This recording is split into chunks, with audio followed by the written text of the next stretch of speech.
안녕하세요. 오늘도 사연 살롱을 찾아주셔서 감사합니다.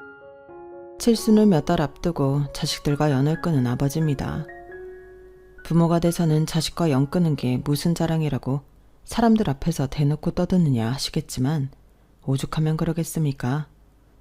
고슴도치도 쥐 새끼는 예쁘다 한다고 저도 제 자식이라면 끔찍할 정도로 아껴왔던 사람입니다. 내 입에 들어갈 거 빼서 내 새끼들한테 하나라도 더 먹이고 살았고 뼈를 갈아가며 일해서 내 새끼들 공부 한 자라도 더 시키려고 노력했습니다. 그런데 그거 다 소용없는 일입디다.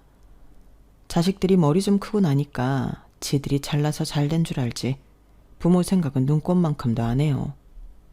부모는 지들이 돈 달라면 주고 집 사달라면 사주고 땅 사달라면 땅도 퍼주는 호구인 줄 알더라니까요. 100번 양보해서 내 새끼 위한 거니까 해줄 수도 있다 칩시다. 그런데 그래도 지 애비가 오늘 내일 하는데 병원엔 코빼기도 안 보이고 유산 받을 생각만 하는 놈들을 언제까지 자식이라고 떠받들 수 있겠습니까? 아마 모르긴 해도 이 방송에 나가고 나면 자식놈들도 땅을 치고 후회할 겁니다. 하지만 그놈들도 알아야 해요. 버스 떠난 다음에 손 흔들어 봤자 소용없다는 걸요. 저는 밥 굶지 않고 사는 게 평생 소원일 정도로 찢어지게 가난한 집에서 태어났어요. 위로 형과 누나가 6이 있고 밑으로는 남동생이 하나 있었는데 6.25 전쟁 중에 큰형과 둘째 누나가 세상을 떠나서 내가 떠났을 땐 위로 4명만 남아 있었어요. 그러다 국민학교에 다니던 무렵 월남으로 파병 나갔던 셋째 형마저 전쟁터에서 세상을 떠나면서 팔남매였던 우리 형제는 5남매가 되어버렸습니다. 자식을 앞서 보낸 부모님은 남은 자식들이라도 건사하려고 무진장 노력을 하셨지만 없는 살림에 아무리 발버둥 쳐도 나아질 기미가 안 보였어요. 할 수 있는 게 농사밖에 없는 깡촌에서 돈을 벌면 얼마나 벌 수 있었겠어요. 땅 한마지기 없이 남의 땅을 부쳐먹는 형편이니 밥은 제대로 먹고 살았겠습니까? 허구한 날 굶고 풀떼기나 뽑아먹는 실정이었죠. 그나마 둘째 형이 외지로 나가 돈을 벌기 시작하면서부터는 그래도 굶는 날보다 굶지 않는 날이 더 많아졌어요. 없는 집에서 맞이 대신 맏딸 노릇을 해야 했던 둘째 누나는 고생을 참 많이 했습니다. 돈에 팔려가다시피 동네에서 소문난 남봉꾼한테 시집을 갔는데 허구한 날 맞아서 얼굴에 멍이 가실 날이 없었거든요. 그래도 누나를 그렇게 때린 뒤에는 지도 미안한 건 알았는지 누나 손에 쌀이며 곡식을 지어주곤 친정에 다녀오라고 하더라고요.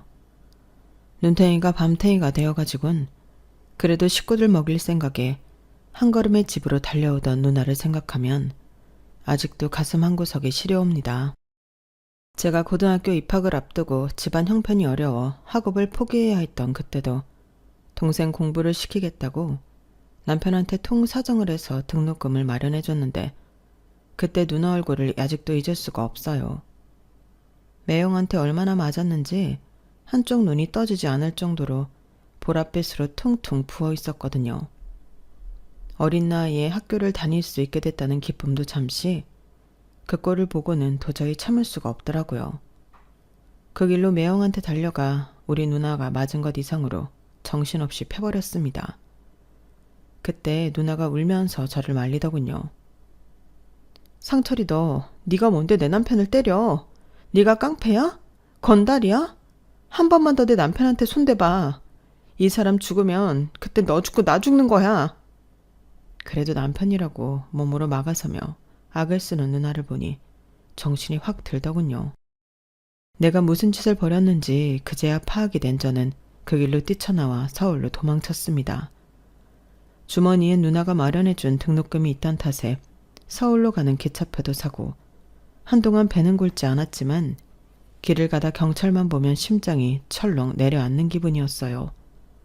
혹시라도 매형이 잘못된 건 아닌지 아니면 매형이 정신이 들자마자 경찰에 신고한 건 아닌지 걱정이 꼬리를 물고 이어져서는 하루도 마음 편할 날이 없었어요. 그 걱정에서 벗어날 수 있었던 건 그 후로 2년쯤 지나고였습니다. 당시 저는 남대문 시장에서 지게 나르는 일을 하고 있던 때였는데 서울로 수학여행을 온 친구 녀석을 우연히 만나지 않았겠습니까? 녀석 말로는 그때 그 일로 매형은 한동안 병원 신세를 져야 했고 사돈댁에선 깡패 새끼를 자식으로 둔 집구석이랑은 사돈 못한다며 저희 누나를 친정으로 보냈다더군요. 그래도 산 정에 있어서 그런가 네 매형이 니네 집까지 찾아가 다시 데려가더라. 지도 그간 한 짓거리가 있는데 어린 처남한테 맞아서 쥐어 터졌다고 조강지처를 벌이는 게 말이 되냐? 맞은 걸로 치면 네 누이가 훨씬 더 많이 맞고 살았는데. 그렇게 정리됐으니까 시간 나면 한번 집에 내려와라. 언제까지 이러고 살 순 없잖냐.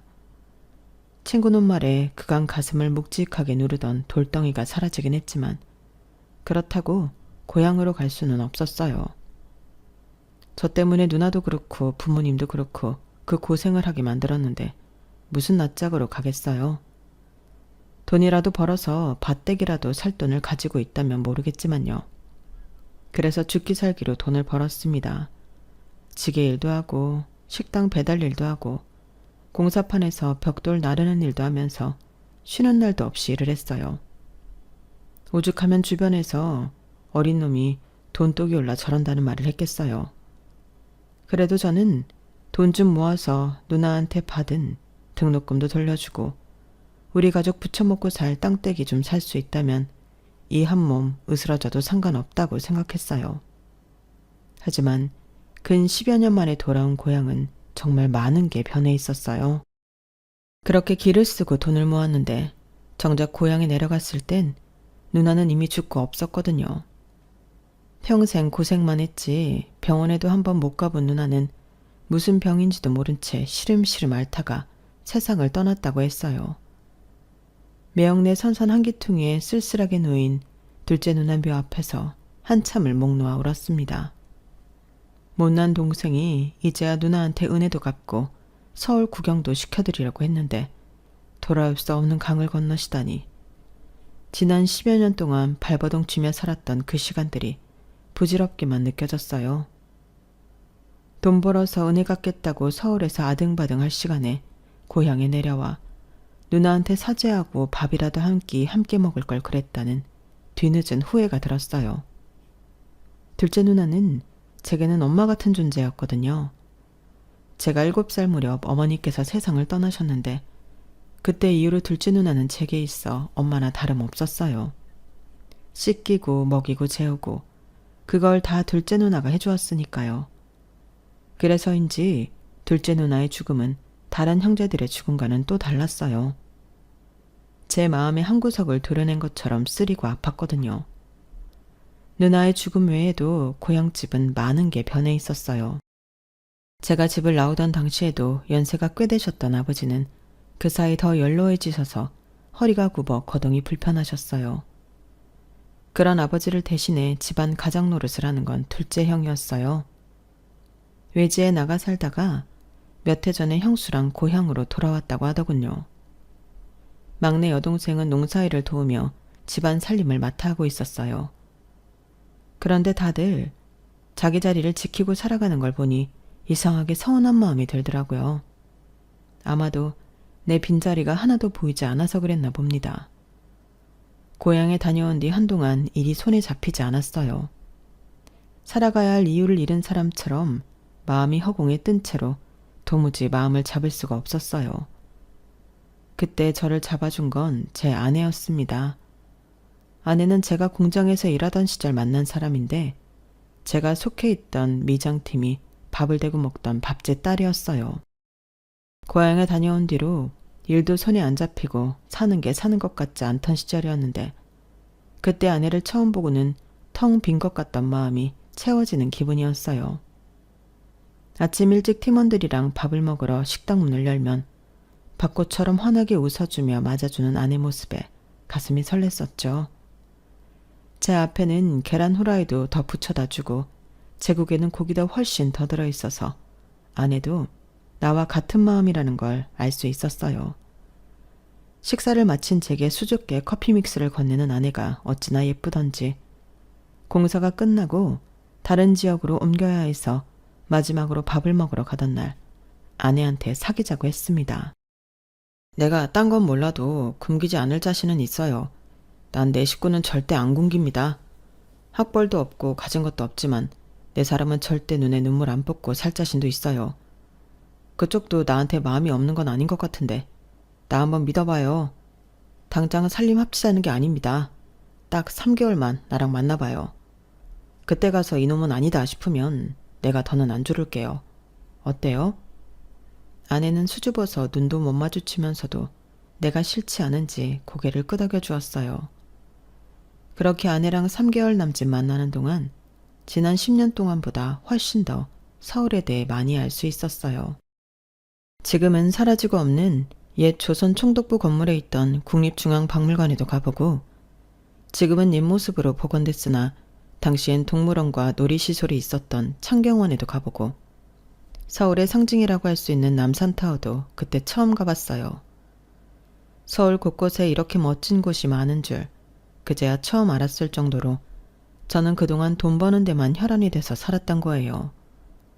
그러다 아내를 만나 사는 재미도 느끼고 열심히 번 돈을 함께 쓸 사람이 있다는 게 얼마나 행복한 건지 새삼 느낄 수 있었습니다. 처음 3개월만 만나달라고 했던 것과 달리 우리 부부는 사귄 지 3개월 만에 살림을 차렸어요. 지금이야 결혼식 한 번 하는데 수천에서 수억을 쓴다고 하지만 그때는 그런 게 어딨나요.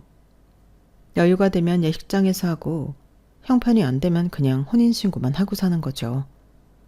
게다가 장인 장모님이 실향민이라서 처가 쪽에 부를 식구들도 없었어요. 저희 쪽도 딱히 부를 친척이 없는 건 마찬가지였고요. 그래서 월세방 하나 구해서 신혼살림을 차렸습니다. 그 작은 방에 살면서 시골에서 막내 여동생이 올라오면 같이 지내고 고향 친구놈들이 찾아오면 며칠이고 집에 재워주곤 했으니 우리 집사람 성격이 참 무던한 사람인 거죠. 아내는 하루 종일 장인어른이 하시는 식당에서 일을 하고도 제가 일 끝날 시간이 되면 집으로 달려와 따뜻한 저녁상을 차려주고는 다시 가게로 일하러 가곤 했어요. 없는 살림이라 철마다 옷을 사입을 형편은 안 됐지만 아내가 옷이며 속옷이며 늘 깨끗하게 빨아서 뽀송뽀송하게 말려준 덕분에 삼성과 이병철 회장이 부럽지 않을 정도였어요. 솔직히 저는 태어나서 이렇게 극진한 대접을 받아본 적이 없었기 때문에 아내의 손길이 닿은 모든 게 다 고맙기 그지 없었습니다. 생활력도 있고 살림도 잘하는 아내는 결혼하고 이듬해 아들까지 제 품에 안겨주었습니다. 출산한 뒤에도 애 우는 소리에 제가 깰까봐 우는 애를 안고 집 앞 골목을 서성이던 아내 모습은 아직도 잊을 수가 없어요. 공사판에서 하루 종일 일하는 사람 잠이라도 편히 자야 하지 않겠냐며 자기는 신경 쓰지 말라고 하는데 이런 착한 아내를 어떻게 고생을 시킵니까? 업고 다녀도 모자랄 사람을요. 결혼 전에 고생 안 시키겠다고 약속을 했지만 그 마음을 다잡은 건 전적으로 아내 때문이었어요. 남들 쉴 때도 내 몸 한 번 더 움직여서 몇 푼이라도 더 버는 게 내 아내를 고생에서 벗어나게 하는 유일한 돌파구다 생각하고 정말 돈에 미친놈처럼 죽어라 일해서 돈을 모았습니다. 그런데 일당 받아오는 돈 모으는 것만으로는 가난을 면하기 힘들겠다는 생각이 들더라고요. 난 혼자 몸이 아니라 업체를 만들어 직원을 여럿 두고 일을 하면 훨씬 더 큰 공사도 딸 수 있고 그러면 버는 돈의 규모도 달라지니까요. 그렇게 시작한 사업은 미장일은 물론 중장비까지 영역을 넓혀서 15년 만에 작은 건설사로 발전했습니다. 비록 대기업 하청을 받아 공사를 하는 회사긴 했어도 한창 아파트 붐이 있었던 덕에 재미 좀 볼 수 있었어요. 그러다 90년대 후반이 되면서부터 시중에 자금이 말랐다는 걸 체감할 수 있었고 건설 쪽이 사양길에 접어들었다는 것도 어렴풋이 알 수 있었어요. 그래서 하던 사업을 적당한 업자한테 넘기고 앞으로 뭘 해먹고 살지 고민을 해보기로 했어요. 그동안 사업한다고 삼남매를 아내한테만 맡겨온 것도 미안하고 해서 한동안 여행도 좀 다녀볼 요량이었죠. 그동안 번 돈도 꽤 돼서 돈 걱정이 없으니 할 수 있는 결정이었어요. 그런데 회사를 팔고 반년도 안 돼서 나라에 큰 사건이 터진 겁니다. IMF 사태였죠. 건설사, 은행, 대기업 할 거 없이 하루아침에 부도가 나서 실업자가 되는 가장들이 수두룩했어요. 저도 그때 회사를 팔지 않았다면 어떻게 됐을지 모를 일이었어요. 그때 은행에 집이나 건물들을 담보로 맡기고 돈을 갚지 못해 경매로 쏟아진 매물이 한둘이 아니었어요. 현금을 보유하고 있는 사람들만이 바닥까지 떨어진 집과 건물을 헐값에 사들일 수가 있었어요. 바로 저처럼요. 새로운 사업을 하려고 은행에 넣어둔 돈으로 건물을 사고 경기가 나아지기 시작하면서 건물을 담보로 대출을 받아 또 다른 건물을 사들이는 방식으로 총 3개의 건물을 수중에 넣을 수 있었습니다. 돈이 돈을 번다는 말은 과언이 아니라는 걸 그때 실감할 수 있었어요. 그런데 모든 일에는 일장일단이 있다고 평생 땀 흘리고 일해서 돈을 벌던 제가 너무 쉽게 재산을 불리게 되자 생각지도 못한 일들이 생기더라고요. 이전까지 연락도 뜸하던 형제들과 친인척들까지 그렇게 연락을 하는 거예요. 그 중에는 작은 매형도 있었어요. 상철이 너 기억나냐? 네가 날 개패듯이 해서 내가 죽다 살아났잖냐. 남이라면 병원비에 위자료까지 죄 받아냈겠지만 네 누나가 어린 놈 인생 한번 살려달라고 그렇게 빌어서 내가 꾹 참고 봐줬다. 너 그거 잊으면 안 된다. 도대체 뭔 말을 하려고 죽은 누나까지 들먹이나 싶었어요. 그래, 어디 한번 짓거려 봐라 하고 듣고만 있었더니 드디어 본론을 털어놓더라고요. 우리 민수가 이번에 버섯 재배를 해보겠다고 하는데 농협에서 대출도 안 되고 아주 죽을 맛이다. 애비가 되어선 자식이 큰맘 먹고 일 좀 해보겠다는데 도움도 못 주고 내 체면이 말이 아니다. 그래서 말인데 네가 돈 좀 만들어 보내라. 서울서 빌딩도 3개나 가진 놈이 설마 돈이 없다고는 하지 않겠지? 이럴 줄 알았습니다. 역시나 돈이더라고요. 저놈은 평생 우리 누나를 개패듯이 했던 건 생각 않고 저한테 한번 맞은 건 위자료를 받아야겠다니 완전 도둑놈 심보 아닙니까? 내가 돈이 썩어나도 저런 놈한테는 동전 하나 줄 생각이 없었어요. 돈이야 있죠. 매형 말씀대로 빌딩이 3개나 있는 놈이 돈 없다 그러면 안 되죠. 그런데 딱 매형한테 줄 돈은 없네요. 매형도 자식 위에 영 끊어진 처남한테 연락해 돈 구걸하시는 거겠지만 저도요. 내 새끼들 남들 못지않게 입히고 먹이고 가르치느라 써야 돼서 남줄 돈은 없어요. 뭐? 너 지금 말 다 했냐? 내가 그때 너 감옥소에 쳐넣을 수도 있었어. 그걸 참아줬더니 은혜는 못 갚을 망정 뭐가 어쩌고 저째? 이런 배은망덕한 놈 같은 이라고? 네 누나가 내 돈 빼다가 니네 집에 퍼다 나른 게 얼만데. 그래도 내가 네 누나를 아끼는 마음이 있어서 참아왔던 건데 네 놈한테 양심이란 게 있다면 너 이러면 안 되는 거다. 양심이요? 그건 내가 매형한테 할 소리입니다. 그렇게 우리 누나를 아끼는 분이 허구 헛날 그렇게 패고 살았습니까? 누나 죽자마자 1년도 안 돼서 길목다방 정마담을 안방에 앉히신 분이 우리 누나를 아끼는 마음이 있었다고 할 수 있냐고요. 요즘 같으면 마누라 패는 놈은 그대로 교도소행입니다. 내가 지금까지 후회가 되는 건 진작에 당신을 경찰에 고발하지 않은 거라고요. 한 번만 더 내 앞에서 그 더러운 입으로 우리 누나 얘기 꺼내면 그땐 내가 가만 안 둡니다. 아셨어요? 그렇게 전화를 끊은 뒤로 조카놈이 전화해 도와달라고 통사정을 했지만 땡전 한 푼 주지 않았어요. 매형은 몰라도 조카는 누나 자식이니 그깟 사업 자금이야 대줄 수도 있었지만 그놈 하는 꼴이 여간 미워야죠. 지 엄마 제사도 안 지내는데 적어도 누나 기일에 산소는 찾아가 봐야 하는 거잖아요. 그런데 한 번을 안 찾아가더라고요. 매년 누나 기일에 산소에 가보면 벌초를 안 해서 아주 엉망인 거예요. 동네 사람들한테 물어보니 그 집 식구들은 아무도 산소에 발걸음을 안 한다더라고요. 명절에 선산을 찾을 때도 제 누나 묘에는 술도 한 잔 안 따라 놓는다니 참 매정한 인간들이에요. 매형이랑 그 부인은 그렇다 쳐도 어떻게 자식놈들까지 그럴 수가 있느냐고요. 그래놓고 나한테 외삼촌이 조카를 안 도와주면 누가 도와주냐는 소리 나고 정말이지 할 수만 있다면 서울 근교로 둘째 누나 묘를 이장하고 싶은 심정입니다. 매형 말고도 돈 빌려달라는 전화를 수도 없이 받아왔어요. 제가 찢어지게 가난했을 때 우리 큰애가 옥상에서 떨어져서 큰 수술을 받아야 했을 때는 다들 모른 척하던 사람들이 말이죠. 그때 장모님이 금반지며 시집 올 때 가져왔던 폐물들을 팔아서 수술비를 대주지 않으셨다면 우리 아들은 아마도 이 세상 사람이 아니었을 거예요. 정작 우리 식구가 힘들 때 도움을 준 사람들은 아무 말이 없는데 어떻게 된 게 안면 몰수하던 인간들만 돈 빌려달라는 연락들을 하는 건지 잘못돼도 한참 잘못된 것 같습니다. 돈을 벌고 생활에 여유가 생기고 가장 좋았던 건 뭐니 해도 내 새끼들이 원하는 걸 다 해줄 수 있었다는 걸 겁니다. 저는 자식이 아들 둘에 딸 하나가 있는데 셋 다 해외로 어학연수도 보내주고 막내딸은 중학생 때부터 호주로 유학을 보내서 영어를 무척 잘한답니다.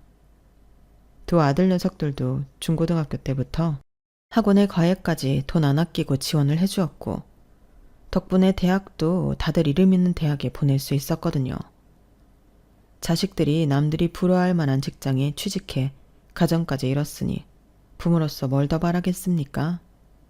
그런데 자식이 원하는 건 뭐든 해줬던 게 어찌 보면 자식들 인생에 독이 됐는지도 모르겠어요. 이놈들이 가정까지 이룬 뒤에도 늙은 애비한테 수시로 손을 벌리니 말입니다. 제가 아내 말이라면 양잿물도 마실 놈이란 걸 아는지라 툭하면 지 엄마 통해서 돈을 요구해 오는데 이게 날이 갈수록 정도가 심한 거예요. 지 자식 교육시키는 교육비까지 나한테 떠넘기니 이거야 참. 아니 이제 하다 지 자식 유치원비까지 나보고 내라는 거야? 그럼 어떡해요. 큰애 수입으론 힘들다는데. 그러면 자기 형편대로 자식 교육을 해야지. 능력도 안 되는 놈이 무슨 영어 유치원을 보낸다고 다 늙은 애비한테 손을 벌려? 예은이 애미도 그래. 지 남편 벌이로 힘들면 지도 같이 벌 생각을 해야지. 결혼한 지가 언젠데 여직 집에서 놀면서 요가니 피타니 필라 머시기니 지 몸 만들 생각만 하고. 아니 지가 미스 코리아 나갈 거야? 탤런트가 될 거야. 허튼 데 쓸 돈 아껴서 지 자식 공부시킬 생각은 안 하고 어쩜 그렇게 생각이 없나 몰라. 여보, 그러지 말고 이번 한 번만 도와줘요. 요즘 애들은 다 다닌다는데 예은이 혼자만 영어 유치원 안 보내면 애가 얼마나 기가 죽겠어요. 당신은 손녀딸이 남들 앞에서 기죽고 있으면 보기 좋겠어요? 그러니 이번 한 번만 도와줍시다. 다 원참. 지들 결혼할 때 아파트 사줘, 임신했다고 태교여행 보내줘, 애 낳았다고 차 사줘. 이제 내 영어 유치원비까지 내놓으라니 이거말로 칼 안 든 강도가 따로 없구만. 에휴, 못난 놈들. 큰아들 녀석은 지 엄마를 시켜 지 딸님이 영어 유치원비까지 받아갔어요. 몇 달만 처음엔 도와달라는 놈이 1년이 넘도록 영어 유치원비 낼 날이 되면 지 엄마한테 문자를 보내서는 꼬박꼬박 받아가더라고요. 그래놓곤 철마다 가족여행으로 해외 곳곳을 다니는 걸 보니 속에서 천불이 났어요. 우리 부부는 정작 돈이 있어도 엄두가 안 나 해외여행 한번 못 가가는 처진데 말이죠. 큰놈이 이 모양이면 둘째는 좀 나아야 할 텐데 그놈은 한술 더 뜨는 놈이에요. 지 부모한테도 장사를 해먹는 놈이라니까요. 아빠, 요즘엔 연세 드신 분들도 다들 캠핑카 몰고 부부끼리 여행 다니신다니까요. 캠핑카 하나 있으면 호텔비도 안 들지. 차 타고 가다가 경치 좋은데 차 세워놓고 밥도 해먹으면 밥값도 안 들지. 이거 완전 남는 장사라니까요. 아버지가 타시다가 나중에 저한테 물려주시면 대대로 쓸 수 있다고요. 그러니까 이참에 아빠도 캠핑카 한 대 사세요. 제가 아는 형이 캠핑카 수입업을 하는데 기가 막힌 매물이 나왔거든요. 지금 그거 사시면 시중가보다 30% 싸게 살 수 있어요. 아빠는 중장비도 다룰 줄 아시는 분이니까 캠핑카 운전하는 건 일도 아니잖아요. 아빠가 운전하는 거 보면 엄마가 한눈에 반할걸요? 어때요? 사실 거죠? 하루가 멀다 하고 집에 찾아와 지 엄마랑 나한테 캠핑카 타령을 하는데 결국엔 아내가 하나 사자고 하는 바람에 덜컥 계약을 했지 뭡니까. 그런데 캠핑카를 사놓기가 무섭게 시험 운전을 한다느니 작동법을 익혀야 한다느니 하면서 지놈이 먼저 차를 끌고 다니더라고요. 지 가족들 태우고 평일이고 주말이고 할 거 없이 전국 팔도를 누비고 다니는데 정작 차주인 저는 캠핑카를 사고 1년이 다 되도록 운전석에도 한번 못 앉아봤습니다. 그런데 이놈이 언제부턴가 캠핑카가 흥미가 떨어졌는지 차고에 넣어두고 손도 안 대지 뭡니까? 그래서 모처럼 아내를 태우고 여행이나 가볼까 했더니 글쎄 차가 꼼짝을 안 하는 거예요. 아는 정비사한테 견적을 받아봤더니 엔진을 갈아야 한다는 거예요. 아니, 산지 1년도 안 됐는데 무슨 엔진을 갈아? 에이, 무슨 소리야. 이거 못해도 10년은 좋게 넘게 탄 것 같은데 겉만 멀쩡하지 속은 완전 늙은이야. 이런 걸 돈 주고 산 거야? 얼마나 줬는데? 아들놈이 신형이라고 했던 캠핑카는 겉만 번지르르한 중고였고 그나마도 아들놈이 엉망으로 타고 다닌 탓에 엔진이고 그 밖에 부품이 마모돼서 폐차를 해야 하는 상황이었어요. 알고 보니 둘째 놈이 지가 아는 중고상하고 짜고는 지 애비를 상대로 사기를 친 거였어요. 지 애비 돈을 수천만 원이나 꿀꺽하고도 용서를 빌기는커녕 뻔뻔하게 나오는 꼴을 보니 혈압이 올라서 사기로 고소를 하겠다고 으름장을 놨습니다. 그랬더니 뭐라는 줄 아십니까? 아빠, 아무리 그래도 그렇지 돈 몇천에 자식을 고소하겠다는 게 말이 돼요? 애초에 아빠가 형한테 하신 만큼 저한테도 신경 써주셨으면 제가 이런 짓까지 하겠습니까? 저도요, 이렇게까지 하고 싶진 않았다고요. 이놈아, 내가 뭘 네 형한테만 해줬다는 거냐? 너나 네 형이나 결혼할 때 똑같이 아파트 사주고 애 낳았을 땐 차도 똑같이 사줬는데 뭐가 부족하다고 그래? 참, 아빠, 아파트라고 다 같은 아파트입니까? 형은 강남에 있는 아파트 사주고 저는 강북에 있는 그지 같은 동네에 사주셨잖아요. 그게 지금 가격 차가 얼마나 나는 줄 아세요? 내가 아주 집사람 보기 미안할 정도라고요. 솔직히 이번에 아버지한테 사기친 돈 그거 다 해봐도 형네랑 우리 아파트 가격 차에 10분의 1도 안 돼요. 세상에 이런 놈이 어디 있습니까? 지 처가랑 가까운 지역에 집 구한다고 해서 은평구에 집을 사준 건데 이제 와서 집값 차이 난다고 지 애비한테 사기를 치는 놈이라니. 정말 남이 알까봐 창피할 정도였어요. 생각 같아선 이참에 콩밥 좀 먹여서 정신 좀 차리게 하고 싶었지만 아내가 하도 울고불고 통사정을 해서 참았습니다. 내가 자식 잘못 키운 죄다 생각하면서요. 그나마 딸아이는 어릴 때부터 해외로 유학을 보내놔서 그런지 지 오빠들이랑 다르게 독립적인 편이었어요. 대학을 졸업한 이후로 집에 손 한 번 벌린 적이 없었으니까요. 그래서 두 아들보다 딸애가 낫다 싶었는데 이게 아주 지 오빠들 찜쪄먹는 녀석이었지 뭡니까. 홍기가 찼는데도 결혼할 생각을 안 턴 딸이 하루는 집에 찾아와 그러는 겁니다. 아빠, 난 결혼할 생각 없으니까 오빠들 결혼할 때 준 거 지금 돈으로 주세요. 아파트랑 차, 애들 교육비 등등. 그동안 오빠들한테 들어간 돈 내가 엑셀로 정리해봤더니 이 정도가 나오더라고요.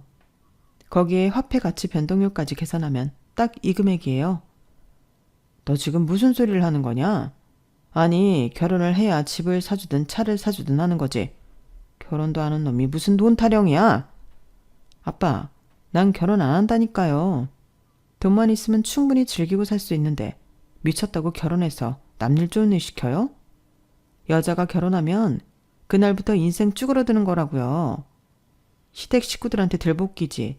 출산하면 애까지 키워야 되지. 그럼 내 인생은 어디서 찾아요? 난요, 그렇게 사느니 차라리 혼자 늙어 죽을 거예요. 외로우면 연애를 하면 될 일이지. 뭐하러 결혼해서 내 인생을 진흙탕 속에 쳐박아요? 난 싫어요. 그러니까 돈 빨리 주세요. 독신으로 살겠다고 지 오빠들한테 해준 만큼 돈으로 받아간 딸애는 2년 뒤 배가 불러서 집에 찾아왔더라고요. 애 아빠는 말해줄 수 없다며 애는 자기 혼자 키울 생각이라고 애랑 살 집을 마련해달라나요? 거참, 당장 지낼 곳도 없다고 울고 짜는데 그걸 보고 어떻게 모른 척 하겠습니까? 딸아이 살집이랑 산후조리원까지 다 내 돈으로 해줄 수밖에요.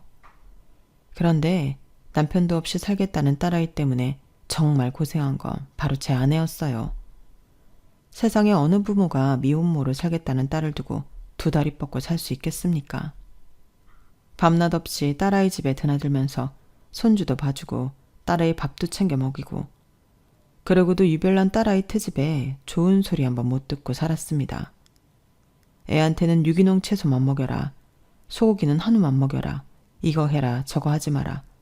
상전도 이런 상전이 없었어요. 그렇게 딸자식 시집살이를 하던 아내는 6년 전 대장암으로 세상을 떠나고 말았습니다. 아내가 죽고 나자 한동안 살고 싶은 생각도 들지 않았어요. 그 큰 집에 혼자 덩그러니 앉아서 하루가 가기를 기다리는 것밖에는 아무런 낙이 없었어요. 그렇게 일주일이 지나고 보름 한 달이 지나도록 저희 집을 찾는 사람은 아무도 없었습니다. 아내가 매일같이 쓸고 닦아가며 반들반들하게 광을 내놓았던 집은 어느새 먼지가 앉고 때가 타서 엉망이 되어버릴 무렵 절대로 울리지 않을 것 같던 초인종이 울렸습니다. 혹시나 자식놈들 중 하나가 찾아왔나 해서 문을 열었더니 웬 중년 여성과 낯선 청년이더라고요. 주민센터 직원과 함께 저희 집을 찾아온 청년은 근처 대학 사회복지학과 학생이라고 했어요. 다짜고짜 자기들이 도울 게 있을까 해서 왔다길래 도대체 어떻게 알고 우리 집에 찾아왔느냐고 했더니 제가 사는 아파트 상가 마트 주인이 알려줘서 왔다더라고요. 어르신께서 매일 라면 만드신다고 아파트 상가분이 그러시더라고요. 사모님이 돌아가신 지 얼마 안 됐다고 들었어요. 그러고 보니 아내가 세상을 떠난 뒤로 입맛도 없고 딱히 해먹을 줄 아는 것도 없어서 매일같이 마트에서 라면을 사다 먹었더니 그걸 보고 주민센터에 연락한 모양이더군요. 내 자식들도 나 몰라라 하는 판에 이웃이 라면만 먹는 걸 보고 주민센터에 대신 도움을 청해주다니 그래도 아직은 인정이 있는 세상이다 싶었어요. 어르신, 제가 도와드릴 테니까 인터넷으로 돌봄 서비스 신청을 하세요. 그래야 정식으로 도움을 받을 수 있어요. 젊은 청년은 자신이 들고 온 전자기기를 꺼내 저 대신 독거노인 돌봄 서비스를 신청해 주었어요. 그리고는 그날 이후 민석이라는 청년은 매일같이 우리 집에 찾아와 밥은 먹었는지 필요한 건 없는지 물어가며 집 청소도 도와주고 저를 데리고 근처 공원으로 산책도 가주곤 했습니다. 처음엔 청년의 방문이 불편하기만 했던 저도 조금씩 청년과 서스럼 없이 지내게 되었고 그러는 사이 청년은 대학을 졸업하고 정식으로 사회복지사가 되었어요. 자기 관할구역이 아님에도 매일같이 출퇴근길에 찾아와 말벗도 해주고 같이 밥도 해먹는 사이가 되었죠. 도대체 어떤 부모 밑에서 가정교육을 받고 자랐길래 이리도 바르게 자랐나 싶어 하루는 부모님은 뭐 하는 분이냐고 물었더니 부모님이 안 계세요. 태어나자마자 시설에 버려졌거든요. 아니, 그럼 내 코가 석잔데 남을 돕겠다고 그런 일을 한다는 거야? 아이고 참, 민서가 누가 누굴 돕는다고 그래. 기껏 힘들게 공부를 했으면 남들보다 잘 살 궁리를 해야지. 어르신, 저 잘 살고 있어요. 후원자분들 도움으로 대학도 다녔고요. 이렇게 사회복지사도 됐잖아요. 제가 지금 이렇게 한 사람 몫을 하고 살 수 있는 건 다 후원자분들과 국민들 세금 덕분이에요. 그러니 제가 받은 거 이제는 저도 갚고 살아야 할 거 아닙니까? 민석이 말을 듣는 순간 망치로 머리를 한 대 맞은 기분이었어요.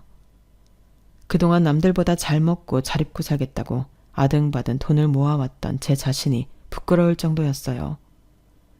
쥐뿔도 없이 서른을 바라보는 나이에 고시원에 살면서도 남들한테 받은 걸 갚을 수 있다고 좋아하는 민석이가 저보다 훨씬 어른스러워 보였습니다.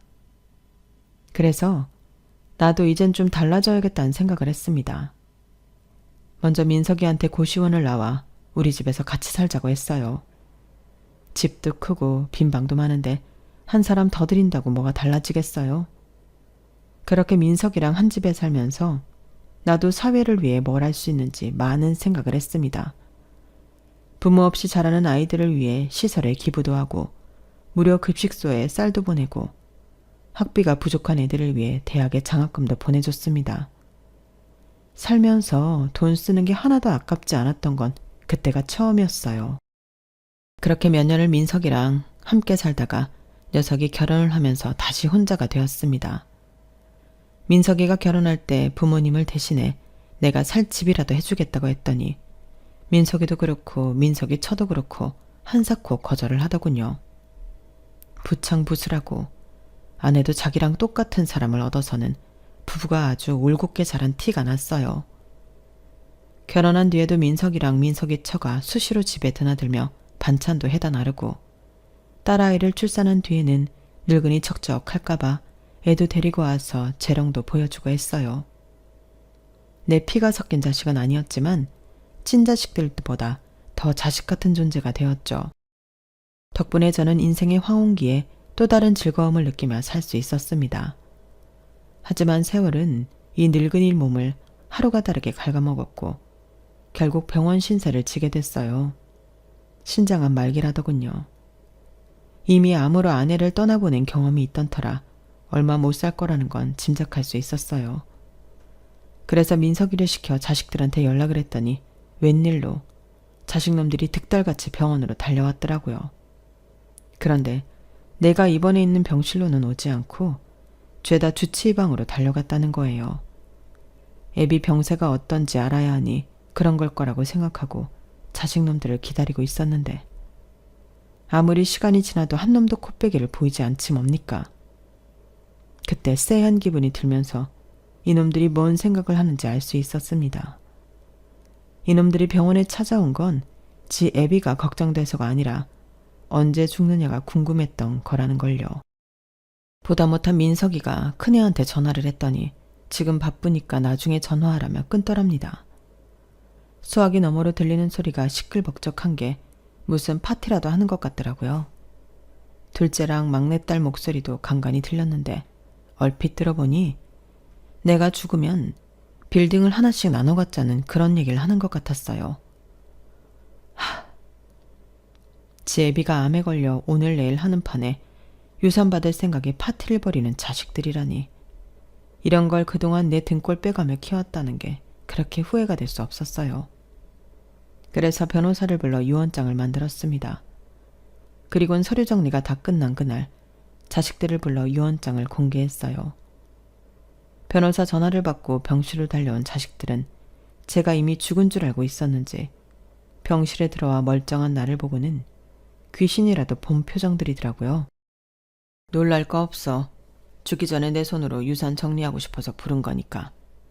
다들 정신 사나우니까 문과에 서 있지 말고 들어왔으면 앉아라. 그렇게 자식들을 한자리에 앉혀놓고 변호사를 시켜 유언장을 낭독하게 했습니다. 결론적으로 제가 가진 빌딩 중 2개는 팔아 재단을 만들고 그 재단은 민석이가 관리하게 했습니다. 민석이가 자랐던 것 같은 보육시설에 후원을 하고 부모 없는 애들이 자립할 수 있게 도움도 주고 학비도 대주는 일을 하라고요. 그리고 남은 빌딩 하나는 제가 입원해 있는 병원에 기부하기로 했습니다. 수술비가 없어서 고생하는 환우들한테 수술비도 대주고 의료보험이 적용 안 되는 고가의 약이 필요한 환자들한테는 약값도 대신 대주라고요. 그리고 제가 살던 아파트는 민석이 앞으로 해주었습니다. 세금은 건물 2개 판돈에서 떼어 이미 납부한 상태고요. 여기까지 발표를 하자 자식놈들이 득달같이 달려들더군요. 아버지, 지금 뭐 하시는 거예요? 자식이 3이나 있는데 그 많은 재산을 죄다 남한테 준다고요? 그럼 우리는요? 아버지 자식인 우리는 뭘 가지란 거냐고요? 형 말이 맞아요. 어떻게 아버지가 우리한테 이러실 수가 있어요? 피도 안 섞인 저 인간한테는 재단도 맡기고 집도 주면서 왜 우리한테는 10원 한 장 안 주냐고요? 이건 무효예요. 절대 받아들일 수 없다고요. 오빠들 진정해. 법적으로 우리가 받을 수 있는 금액이 있으니까. 아빠가 이렇게 나오면 우리가 소송을 걸어서라도 받아내자고. 막내딸은 지 오빠들보다 이성적으로 나왔어요. 하지만 이어진 변호사의 말에 지 오빠들처럼 미쳐 날뛰기 시작하더군요. 그동안 아버님으로부터 증여받은 아파트, 차, 그 밖에 거액 현금들을 따져볼 때 소송을 하셔도 딱히 받으실 금액이 없으실 겁니다. 특히 따님은 2 오빠들보다 2배는 더 가져가셨기 때문에 더더욱 그렇죠. 다른 로펌을 찾아가 상담을 하셔도 마찬가지일 겁니다. 변호사의 말에 자식들과 며느리들은 하늘이 무너진 것처럼 망연자실한 표정이었어요. 막내딸은 방방 뛰며 울고불고 난리였고요. 그동안 내가 니들한테 너무 많은 걸 줬어. 그러지 말아야 했는데 말이다. 늘 받고만 살다 보니 니들은 받은 거에 대해 고마워하는 마음도 없잖니. 이 예비가 마지막 하는 길에 내 자식들한테 그동안 못했던 참교육을 하려는 거니까 그렇게들 알고 돌아가거라. 그리고 똑똑히 들어라. 부모는 니들이 필요할 때마다 돈을 꺼내 쓸 수 있는 지갑이 아니란다. 부모 자식 간에도 주고받는 게 있어야 하는데 니들은 나한테서 받아가기만 했지 가져온 게 하나도 없어. 그러니 이참에 니들이 어떻게 살았는지 반성하고 니들 자식들한테는 제대로 된 부모가 될 수 있도록 해라. 얘기 끝났으니 다들 나가봐. 피곤해서 자야겠다. 한바탕 난리를 치고 난 뒤 자식들은 개별적으로 민석이한테 연락해 재단이랑 집을 내놓으라고 어르고 달래고 협박까지 했던 모양입니다. 그래서 변호사를 시켜 자식들한테 경고를 했습니다. 한 번만 더 민석이한테 연락해 협박하면 그동안 증여해준 재산도 회수하겠다고 말이죠. 그제야 자식놈들은 잠잠해질 수 있었어요. 저는 여전히 암투병 중이고 언제 세상을 뜰지 알 수 없습니다. 하지만 그래도 죽기 전에 내가 할 수 있는 일을 처리한 것 같아서 시원하기도 하고 한편으로는 마음이 무겁기도 합니다. 내 자식들은 내가 잘못 키운 탓이니 누굴 탓하겠습니까? 부디 여러분은 내 자식이 예쁘다고 내 새끼 입에만 만난 걸 넣어주지 마시고 옆에 있는 친구들과 나눠 먹을 줄 아는 아이가 되도록 교육하시기 바랍니다. 안 그러면 저처럼 늙어서 후회하게 될지 모르니까요. 지금까지 제 사연을 들어주셔서 감사합니다. 다들 건강하시고 행복하십시오. 여러분, 사연 댓글에 응원과 현명한 조언 부탁드려요. 좋아요와 구독은 저에게 큰 힘이 됩니다. 오늘도 좋은 일 가득하세요.